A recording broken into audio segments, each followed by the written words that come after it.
हमारे पास सब कुछ है फिर भी हम परेशान हैं, और कुछ नहीं है फिर भी हम परेशान। अब करें तो क्या करें कि एक तरफ से देखा जाए तो पैसा, धन दौलत, गाड़ी बंगले सब है फिर भी परेशान है। दूसरी तरफ देखें तो कुछ नहीं है, गरीब बैठे फिर भी परेशान है। तो परेशान क्यों है? जब सब कुछ है फिर भी परेशान है, कुछ नहीं है तो भी परेशान है। तो देखा जाए तो है क्या, ये सब हमारे माइंड का खेल है, जो ये हमारे साथ खेलता है कि हम इसे इतना स्ट्रॉन्ग बना रहे हैं धीरे धीरे कि हम इसे नहीं चलाते, ये हमें चलाता है। कि ये हमें बोलेगा हाय दुख तो ये दुख, हाय सुख तो ये सुख। तो हम मतलब एक कठपुतली हो गए हैं इसकी। इसलिए हमें सबसे ज़्यादा ज़रूरत है कि हम हमारे मन की शांति को शांत करें। जो मन में चल रहे हैं हमारे इतने सारे विचार, उन्हें हम कंट्रोल करें। ऐसा नहीं है कि मतलब सब कुछ होने के बाद भी लोगों के पास शांति नहीं है, और किसी के पास कुछ नहीं है फिर भी उसके पास शांति नहीं। जिसके पास सब कुछ है, मेरा कहीं चोरी ना हो जाए, अभी और किधर से आएगा, यही तलाश में वो लगा रहता है। इसको डबल कैसे करा जाए, यही तलाश की जाती है। लेकिन जिसके पास कुछ नहीं है, उसको ये लगेगा आज 1000 मिल रहे, कल 2000 किधर से मिलेंगे, उसे ये टेंशन लगी रहेगी।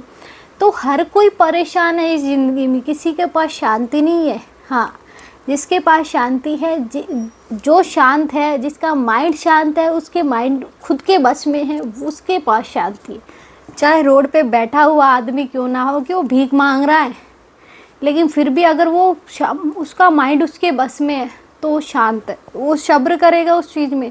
लेकिन अगर हमारा माइंड शांत नहीं है तो हमें चाहे कितने ही दे दो, हमारी पूर्ति नहीं होने वाली। क्योंकि हम ईश्वर से करते क्या है, हमें छोटी सी मतलब जॉब मिलती है तो हम ये सोचते भगवान इससे थोड़ी बड़ी दिला दो, उससे बड़ी मिलती है भगवान इससे थोड़ी, इसमें मेरी पार नहीं पड़ रही तो थोड़ी और बड़ी दिला दो। तो ये मन, जब तक आपके मन में तो शांति है ही नहीं, आपको तो चाहे कितना ही दे दो, आपकी शांति थोड़ी मिलने वाली है। इसलिए सबसे पहले आप अपने माइंड को बस में करें कि बस कर, कुछ नहीं हो, तू जाएगा तो अकेला ही जाएगा, आया था भी अकेला ही, क्या लेके जाएगा तू? मेरे बच्चों के लिए छोड़ के जाऊंगा तो तेरे बच्चे किसने देखे तेरे है वो। कि बुढ़ापे में सब पता चलता है कि अपना कौन है, पराया कौन है। जब बुढ़ापे में अकेले रह जाते हैं बुजुर्ग, तो जो इतने सारे अनाथ आश्रम में, ये इनमें भी तो किसी के होंगे ना, वो अपने नहीं थे, फिर क्यों छोड़ दिया उसे? तो इस दुनिया में कोई अपना नहीं है, सब मतलब से जुड़े, सब स्वार्थ से जुड़े। क्योंकि भगवान श्री नारायण की जो माया है वो इतनी प्रबल है कि हम उसमें इतने घुसते चले गए कि हमें खुद को भी नहीं पता कि हम कहाँ खड़े हैं। इसलिए सबसे पहले आप अपने माइंड को बस में करें। आज जो भी प्रेमानंद महाराज जी के पास जाता है, बहुत से लोग ये बोलते हैं कि महाराज जी सब कुछ है, बस शांति नहीं है, कि खुश नहीं रहा जा रहा, कि कैसे खुश रहूं, पैसा बहुत कमा रहा हूं, कि रोज़ के मतलब अच्छा खासा कमा लेता हूं, फिर भी शांति नहीं है, मतलब चैन नहीं पड़ रहा, करूं तो क्या करूं, फिर भी मतलब माइंड से इतना परेशान हूं कि हमेशा 24 घंटे माइंड काम करता है कि मैं ये चाहता हूँ कि थोड़ी देर शांति रहे। बहुत से लोग, आपने सुना होगा कि बहुत से लोग हिमालय पे जाते हैं, तो इसीलिए तो जाते हैं ताकि वो कुछ टाइम के लिए फ़ोन वोन से दूर रहें, अपने माइंड को फ्रेश करें, माइंड शांत रहे, तभी तो आप कुछ सोच पाओगे। जब आपका माइंड ही आपको नहीं सोचने देगा, बहुत सी बार होता क्या है कि हम जैसे मेडिटेशन करते हैं, हमारा माइंड हमें मेडिटेशन नहीं करने देता कि नहीं क्या होगा इससे, कुछ नहीं होगा। लेकिन जब हम करके हटते हैं तो माइंड ऐसे मतलब शून्य होके बैठ जाता है, वो उस टाइम कुछ नहीं बोलता, उस टाइम बस शांत।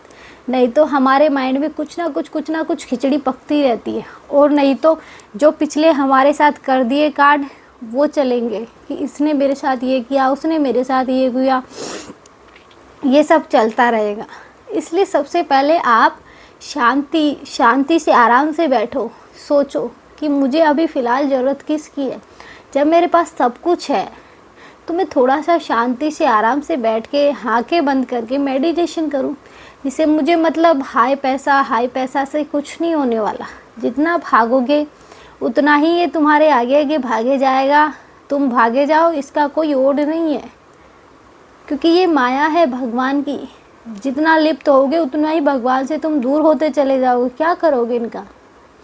लाइफ में पैसा ज़रूरी है, लेकिन इतना नहीं कि हम पैसों के चक्कर में अपनों को भूल जाए। बहुत से लोग होते हैं कि पैसे बहुत कमाने के चक्कर में उन्हें रिश्ते याद नहीं रहते कि हमारे कौन है, कोई नहीं है, बस हमारे 2 बच्चे और हम, बस बाकी तो हम जानते ही नहीं है।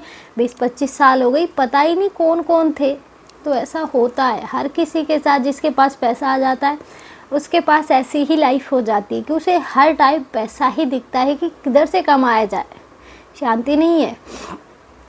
इसलिए आज हर कोई, इतने सारे लोग हैं जो प्रेमानंद बाबा के पास जाते हैं और यही सवाल पूछते हैं कि शांति चाहिए, शांति। और वो कहाँ से मिलेगी? वो मतलब नाम जप से, भगवान के भजन से और मेडिटेशन से, ध्यान से, इनसे आप मन की शांति पा सकते हो। बाकी आपको चाहे आप कितना ही करोड़पति बन जाओ, लखपति बन जाओ या कितने ही कमा लो, आपको शांति नहीं मिलने वाली। क्योंकि जिसके पास है वो भी शांत नहीं है, जिसके पास नहीं है उसे कमाने की चिंता, जिसके पास है उसे खोने की चिंता।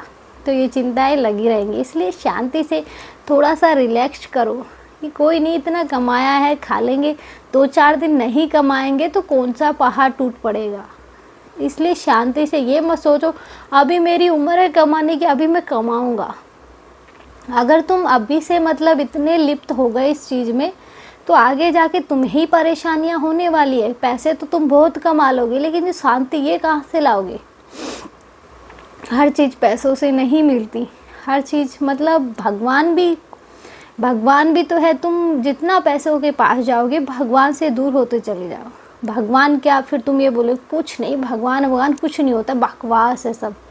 तो ये बकवास नहीं है, यही हकीकत है कि भगवान, जब तक तुम्हारे पास कुछ नहीं है तुम भगवान का नाम लोगे, रोज़ भगवान को कोसोगे।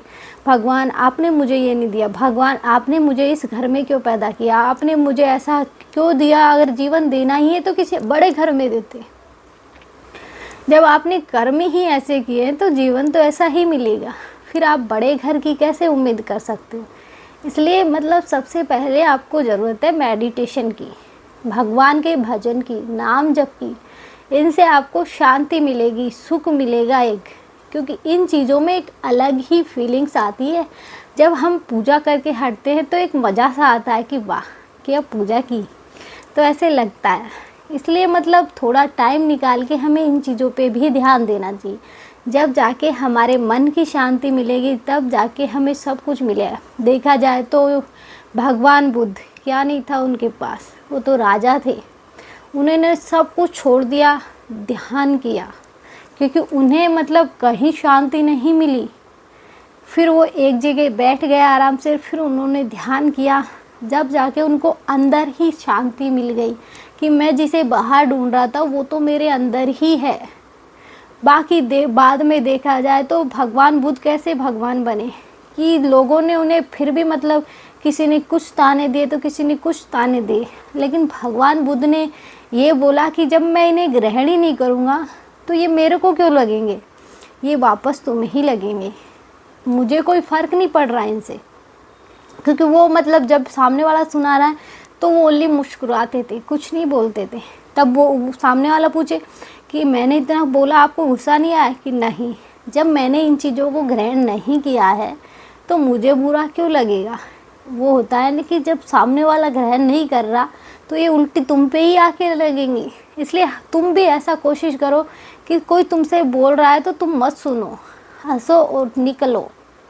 हमेशा जब हम किसी को दोष देते हैं तो सामने वाला कोई रिएक्ट नहीं कर रहा तो वो दोष हमें ही लगता है, हम अपनी ही आग में जलते रहते हैं, ये सोच में, ये चिंता में लगे रहते हैं, सामने वाले ने कोई जवाब नहीं दिया, हम इस चीज़ से लेकर परेशान हो जाते हैं। इसलिए मतलब भगवान बुद्ध की जो इतनी सारी ज्ञानवर्धक बातें हैं ये हमेशा सुननी चाहिए, अच्छी होती है हमारे लिए, क्योंकि वो हमेशा अच्छी चीज़ें सिखाते हैं कि जो तुम कर रहे हो किसी से अगर तुम भिड़ोगे तो लड़ाई होगी। इसलिए शांति से निकालने की कोशिश करो, क्योंकि उन्होंने तो अपना सब कुछ छोड़ा था, फिर जाके ध्यान ग्रहण किया था।